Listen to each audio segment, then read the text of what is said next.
location that you serve in. If you serve in a smaller city that has lower cost of living, your stipend is more likely going to be on the $630 end, whereas if you live in a very expensive city like San Jose, New York, Boston, it'll be closer to that $930 end.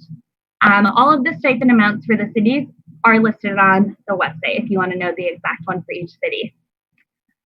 We are also able to offer a $500 relocation assistance benefit to any person who is going to be relocating to do City Year in a site that is 50 miles away from them. So if you are relocating really far from home, we're able to provide you some financial support in actually relocating to that city and getting your service going. Aside from those benefits, a huge benefit that was an interest and draw to me was the Siegel Education Award. The Siegel Ed Award is scholarship money that you are actually granted at the end of your year of service when you complete your year, and you can use it to either pay off federal public loans, be careful there, federal, not private, federal loans, or put towards future schooling such as graduate school, or if you're right out of high school serving with us, you can use that to also pay for undergrad. There are even some colleges and universities out there that will match that Siegel Education Award. So if you let them know, hey, I did a service year, I earned a bunch of money, they'll say, great, here's another $6,000. On top of some of those financial supports that we're able to give you for benefits, we also have some other benefits, such as health insurance. I did take the health insurance during my service year with City Year, and I was able to get all of my regular doctor's visits as well as prescriptions, no problem. And they'll provide you a training at the beginning of the year so you can better understand what our health insurance entails. You will also receive time off. I believe it is 12 personal days that you receive that you can use throughout your year of service, whether it is a sick day, mental health day, maybe you want to save a couple of those personal days for the end of your year of service so you can take some time off to interview, what have you, that time is yours.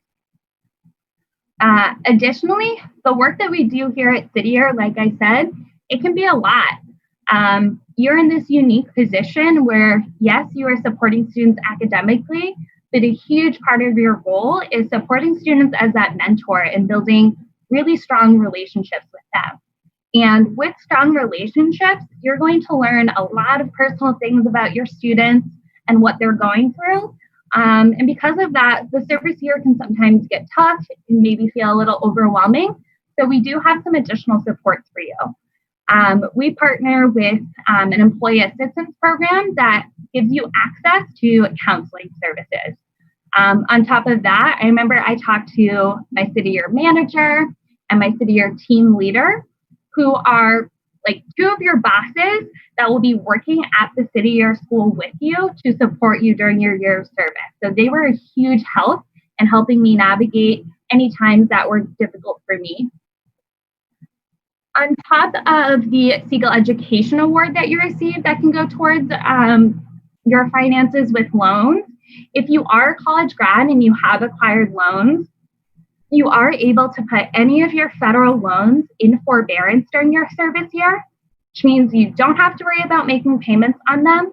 And any interest that accrues on those loans while they are in forbearance is actually paid back by AmeriCorps when you complete your year of service. I don't think I've touched upon this yet, but this was another huge draw for me to want to do City Year, because I recognize that although I wasn't quite sure what I wanted to do long-term career-wise, I knew that if I wanted to go into like the psych, social work type field, that down the line, I would want to go back to get my graduate degree or my master's. With City Year, once you become an alumni, you do qualify for our graduate school partnership. What that means is, as an organization, we partner with graduate schools across the country that provide our alumni additional scholarship and tuition aid. So that can be anywhere from a few $1,000s off tuition all the way up to full ride scholarships, depending on the school and partnership. These partnerships as well, they are like wide as far as the topics and the fields that we partner with. So we have partnerships within business, law, medicine, social work, education, psychology, you name it. I'm sure we have some sort of partnership. And that is also listed on another website that I can link to at the end of the presentation, or if one of my colleagues wants to drop the link to the partnerships in the chat, that would be awesome. So after completing your service year with City Year, what I think is pretty unique about our program and organization is that we attract young people from all different backgrounds, all different walks of life, and people who are coming into the program with many different areas of interest. So we see our alumni go into various fields after they complete their service year. I would say a large portion of them have gone back to do grad school, which isn't listed on this fun little pie chart. But I know that for me, when I served, a whole lot of my peers did go on to go to graduate school after serving. The top three fields that we see our alumni go into predominantly are going to be the government nonprofit sector, probably lumping in some policy work with that, the education sector, as well as the business, law, and tech sector. But because of the work we do, it's very human-centric. Every field that you go into, you can utilize the professional and personal skills that you gain from City Year, really in any field that you want to pursue. So as far as what alumni are saying, me being one of them, you do gain, like I said, a lot of powerful skills that you can take with you into many different fields. As you can see on the screen, these are some of the skills that our alumni have shared with us have been some of the most useful that they've taken with them to their current careers. So persisting through challenges. Like I said, every day working with kids, there's going to be a challenge popping up left, right, and center. So working with City Year really helped me accumulate a better problem-solving skill. Again, I also was able to really focus on how to build powerful relationships with students to help ensure that they were succeeding not only as a student, but also as a person. So that's a little bit about kind of the skills that our alumni get from the organization. Going back to this slide, one thing that I don't think is touched upon in this presentation, but is a huge part of the work that we do here at City Year, and a huge part of what I got out of my service year, was the trainings that you receive from City Year. So here at City Year, you'll receive between 300 and 400 hours of training. And yes, you receive trainings on like, how do I be a good mentor? How do I be a good tutor?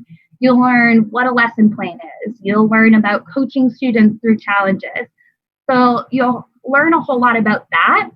But one thing that I don't think we're able to like express very well, oftentimes through like our written material, is the personal work that you're going to do during your service year. I grew up so much as a person during my service year as far as the work that I did and really understanding my own identity and the world around me. Here at City Year, we deeply value diversity, equity, inclusion, and belonging work. We try to create an environment that has a really diverse group of people. And because of that, during my service year, I was really challenged by my peers and by staff to, again, better understand my identity. And as a white woman, what privilege does that lend me? How does that impact how I show up in the world and how I interact with others? So that was a huge part of my service year and a huge part of why I stay at City Year. They continue to push me to grow and consider the world around me, consider current events and how that impacts the work that we do at City Year. So if you're looking for an easy year of service, this is definitely not it for you. City Year is tough. You do hard work, not only with students, but you have to be willing to also put in the personal work on yourself as well. So as far as applying to City Year goes, typically you are able to apply to any one of our 29 locations. At this point in the year, because we're approaching our final application deadline, some of our locations have filled up and filled all of their positions, while others are still accepting applications. I'm going to speak a little bit about some of the sites here in the East that are still accepting applications. Before I do that, one thing I'll say about choosing a city year location is that it is so important to think about the student population you want to work with, the cost of living in that city, and additionally, just the type of service year you want. Like, what type of environment do you succeed in? Do you like smaller environments? Do you want to be a part of a smaller site, a larger site? Do you want to work with a large Spanish-speaking population, younger students, older students? Each one of our sites caters to some of these in different ways. So definitely connect with your recruiter to help them guide you and figure out which site might be the best fit for you. Here in the East, some of our locations that are still accepting applications include Boston, Massachusetts, which is where I sit right now, Manchester, New Hampshire. I might be biased. I served there. I do think it is one of the best sites that we have in the whole country, but again, I'm biased, as well as Philadelphia, Pennsylvania. And so just some fast facts about some of these locations. Boston is actually where City Year started. So we have a really, really great connection to the community here. And we're able to really leverage the greater Boston community and professional network in supporting our currently serving Corps members. So we have a lot of great mentoring programs for our Corps members that support you in helping figure out what comes next for you. At every single one of our City Year sites, we help every Corps member develop what we call a LACY plan, or Leadership After City Year. And the mentoring programs are just a piece of the support that we give you and helping you to figure out what comes next after service. Additionally, this site has an amazing group of affinity groups that you can join. We have a men in service group, women of color, an LGBTQIA group, a lot of letters, I'm sorry, and a whole lot of other great things here to support you during your service, and a lot of extracurriculars that you can get involved in while you serve in Boston. Manchester, I think one thing that is unique about that community is the size of the site. It is one of our smaller locations, but because of that, the community and the alumni network of that site is unlike anything I've ever experienced. I'm a proud alumni of that network, and I am always going back to that site to see how I can support the currently serving Corps members. Additionally, Manchester used to be a designated refugee and immigrant city. So a large part of our student population are recent refugees and immigrants to Manchester. So if you've had any interest in working with that population, it's a really great city for that. Really awesome for people who like the great outdoors. We did a lot of adventure weekends, going to the mountains, hiking, camping, and you're not too far away from the beach, as well as Boston. Last but certainly not least, we have lovely City Year Philadelphia. I'm sure my colleague Dawn could highlight Philadelphia a little bit better than I can. But having visited that site myself, it's a super fun and vivacious city. There's a lot of great things to do within the city itself. And the community that is there is also a pretty unique one. The schools that we served in, I got to visit some of them, super lively, and the schools are really excited to have City Year there. And there's a huge need for us to continue to support that community with stellar applicants. And what's cool about that site is a lot of people who serve in Philadelphia are local from the Philadelphia, New Jersey area. So that's awesome because they're able to bring their personal experience of growing up in that area to supporting their students. These are deadlines. As you can see, every single one of them has passed except for the upcoming deadline this upcoming Friday, May 29th.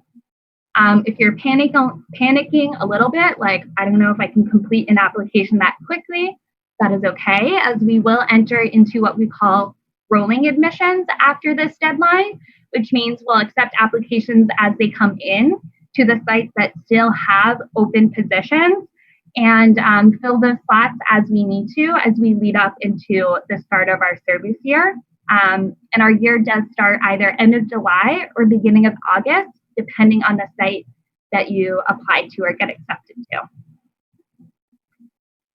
As far as steps in the application process itself, you complete the application online. Usually takes people about 45 minutes to an hour to complete. There is one short answer question on the actual application.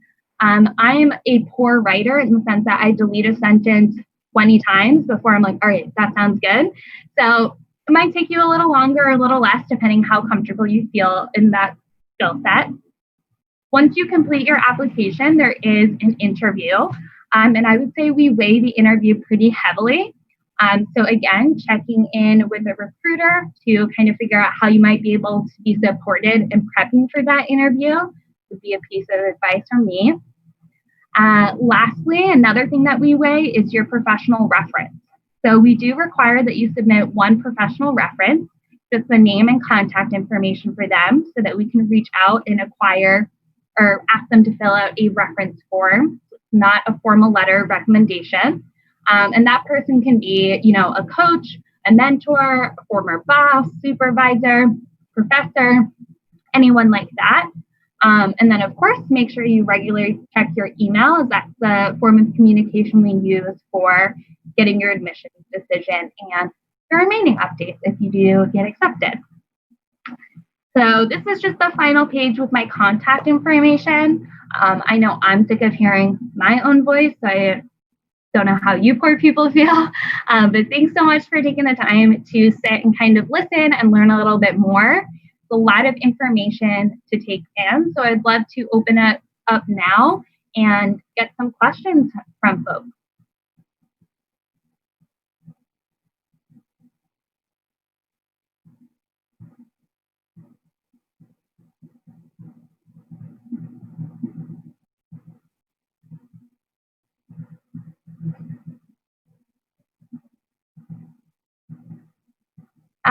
Grace Ann, I think you have a question. You can go ahead if you do. Oh yeah, I do have a question. I was just raising my hand, but I don't know if I'm a teacher. Yeah. So my question is that I understand that like programs like this tend to have like tons of applications and stuff. So I was just wanted to ask, how do you make your applications stick out, or like, is there any way particularly that you can like kind of like spice it up and like appeal to recruiters better? Yeah, Grace Ann, you already did the first step, which I think the biggest thing is connecting with a recruiter. We are going to be your biggest champions and advocates throughout this process and helping you shine as an applicant. So that would be my first tip, is talking with the recruiter to help them, answer your questions, but also help you figure out, all right, what are some of the best jobs and experiences that I should highlight on my resume for the application that will help me stand out. My next biggest piece of advice is really focusing on your short answer response. The short answer is one of my favorite parts of the application because it is really one of the only parts of our application where you're able to share your own story. Talk to us about who you are, like what experiences you've had that have shaped you, and how that connects to your interest in serving with City Year. So really focusing on that personal short answer statement and allowing it to be just that, personal, telling us your story. The best short answers that I think ultimately allow you to stand out as an applicant are the ones that share that personal moment. Maybe you talk about a really specific teacher that you had and how that teacher impacted you, and you want to be like that for someone else. Or perhaps you talk about a service experience that you've had, working with a family, an adult, or a child, and what that experience was like. Again, that's where you're able to show us what makes you different from another applicant. Because resumes are great, but eventually they all start to look the same. But you're able to bring your resume to life in that short answer by adding that personal story and those personal touches. Oh, all right. Thank you. Also, I had a question regarding the actual workday itself. Yeah. So being that like basically you're doing school hours as your workday, is there like basically after school hours, like you're basically free to do any like your own stuff or anything else? Yeah, that's a great question. So the answer to that question is kind of complicated. and straightforward all at the same time, because it's really going to depend on the City Year site and the City Year school that you're placed at to work. Typically, during the after-school hours, there is some sort of formal programming, like an after-school club that you have to help staff and run. So I would say it can, depending on the site that you work at or the school, that's what you would be doing. There are some other City Year sites and some schools where the after-school space looks a little bit different, where you might be working on, more personal projects such as like a lesson plan or planning a school event or receiving a training from City Year. So that after school space time, once the academic day is over, what you do during that time does vary from site to site and school to school, but it is typically some sort of structured time. I don't know if any of the other recruiters on the call want to add to that, or if you guys have heard different things from some of the sites that you sit closer to.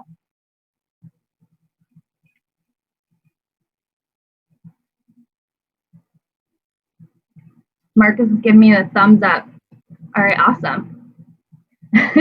Any other questions from anyone? Again, like you can also ask questions about the application, the benefits.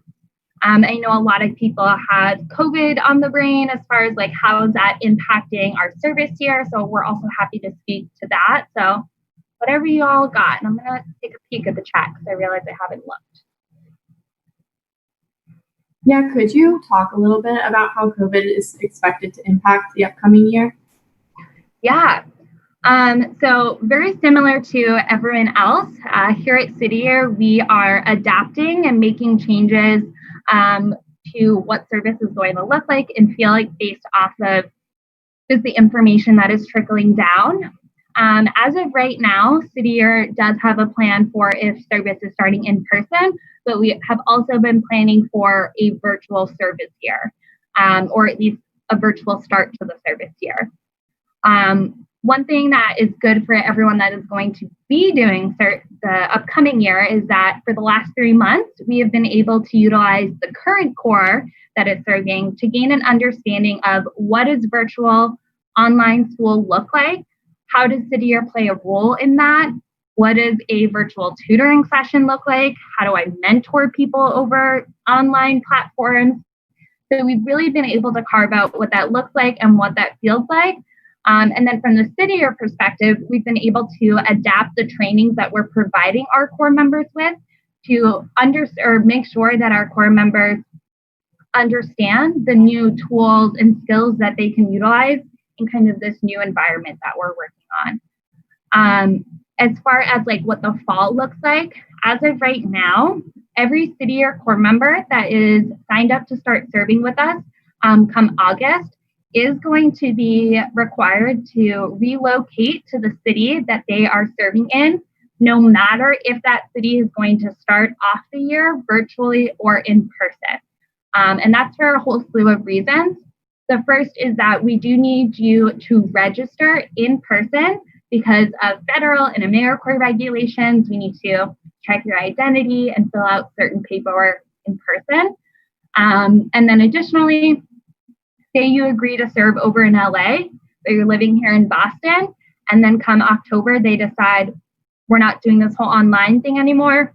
Then all of a sudden you have to like figure out your plan to get all the way back across the country so you can serve in person. So that's kind of where we're at right now as far as like big changes and what service will look like.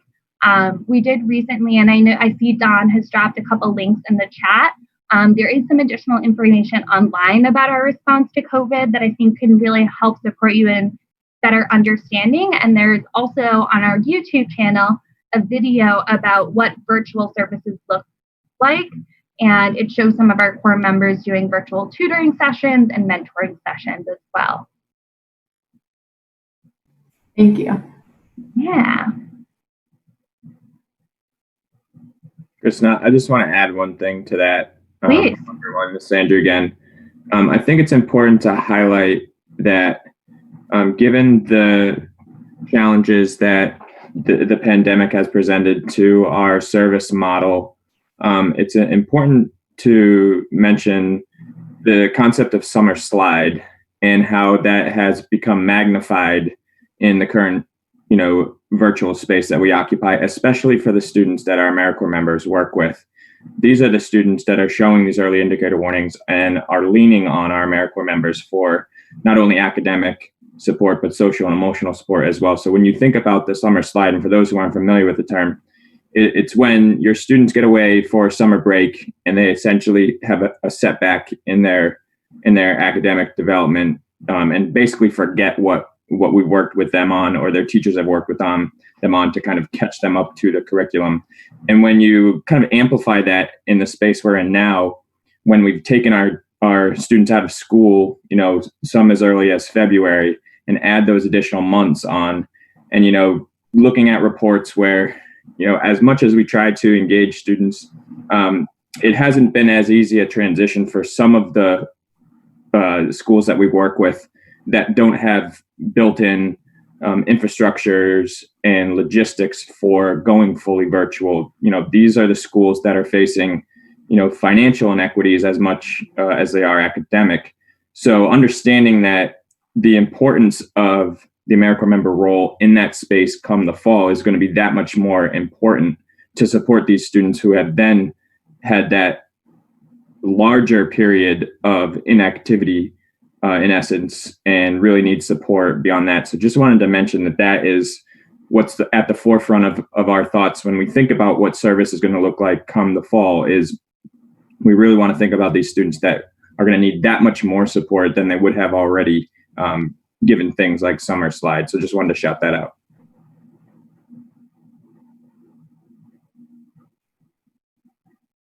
Yeah, thank you, Andrew. It definitely is going to be a time where we're needed more than ever to help support students academically, and helping students just feel like they have that sense of community that they may feel like they have lost from not being able to do in-person schooling. We have a little under 15 minutes left. Any additional questions from any folks?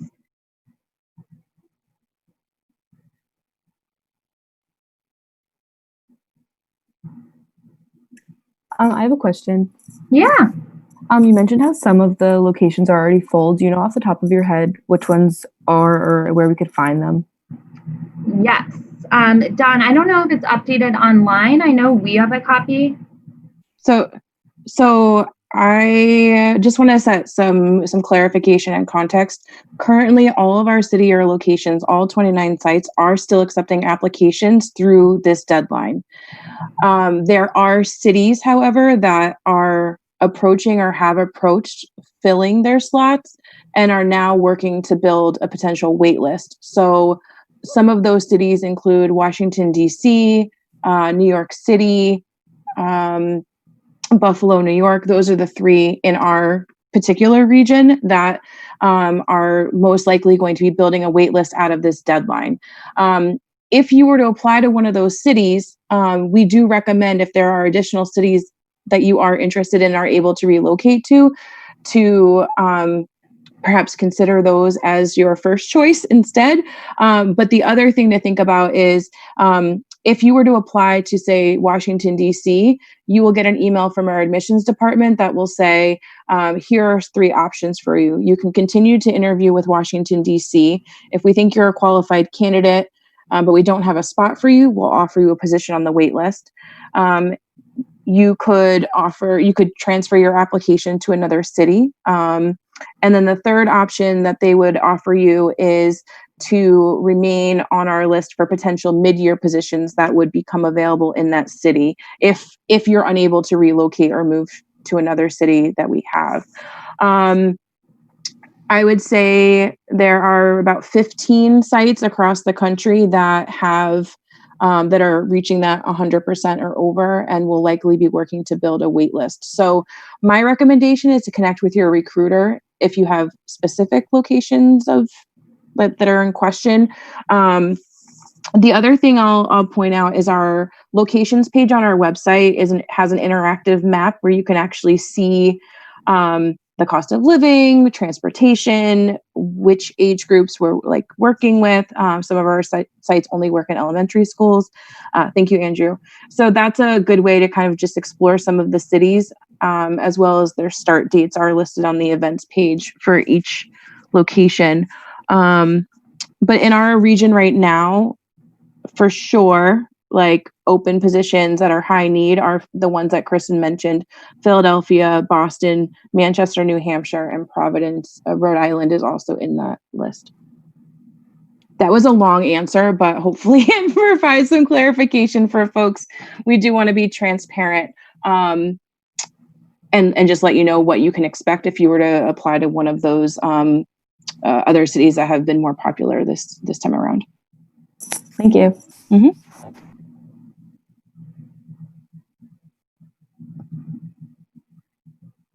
Thank you, Dawn. Any additional questions from anyone in regards, again, to our service year, the application itself, benefits, anything like that? I have a question regarding location-wise, like relocating. My thing is, if you choose like a city or location, are you put into kind of like any network where you can like find roommates or anything within the program? Because I was just wondering, like, because of the costs and stuff. So yeah, that's a great question and a really good point, because I did not hit on that. So once you're accepted to a city or site or location, typically what happens is you are in fact connected with that network. So every other young person that will be serving with you in that city, you'll be connected with. So it looks different site to site, but primarily it's something like a Facebook group. So when I was accepted to City Year New Hampshire, I was added to the Facebook group that had every other young person I was going to be serving with that year. And that is primarily where folks get connected to find roommates as well as housing opportunities.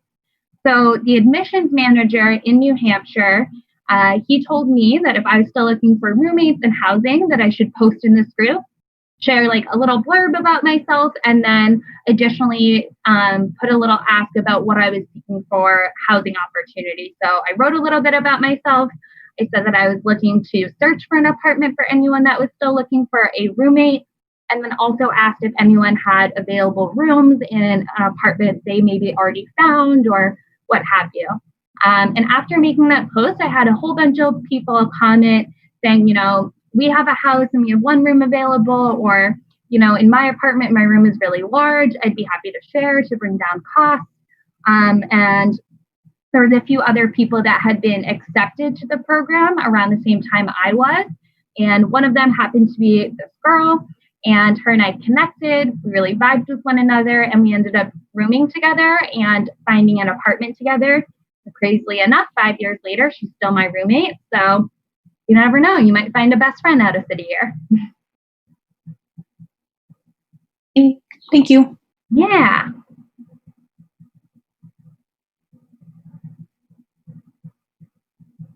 I have a question. Can you talk a little bit more about the $6,000 scholarship that we're eligible in receiving? Is that something that's like guaranteed for everyone, or I don't know. I just want to know more about it. Yeah. So the Siegel Education Award, it is scholarship money that you are guaranteed if you complete your service year. So you have to complete your service hours and your service year with City Year to be eligible to receive it. So if you quit halfway through the year, you would not be eligible for that award. So as long as you complete your year, you would receive it. And essentially what you can do with that scholarship money is you can do what I'm doing, which is utilizing that money to make payments towards federal loans. So every month when I have a federal loan payment due, I log into my AmeriCorps account and I send off that payment from that Siegel Ed Award. So I had something like a little over 5,000. That's how much I earned when I served. And I've been taking away at that money and sending off payments from that scholarship money to pay for my loan. On the other side, you can also use that Siegel Education Award money to pay for education needs. So whether that be going back to grad school or getting your undergraduate degree. We've also seen some folks use that Seagull Ed Award in some creative ways. If I know someone who did an educational program that allowed them to travel, and they were able to use the Seagull Ed Award to help pay for it. So as long as it is educational based, you could typically use that Seagull Ed Award money to cover it.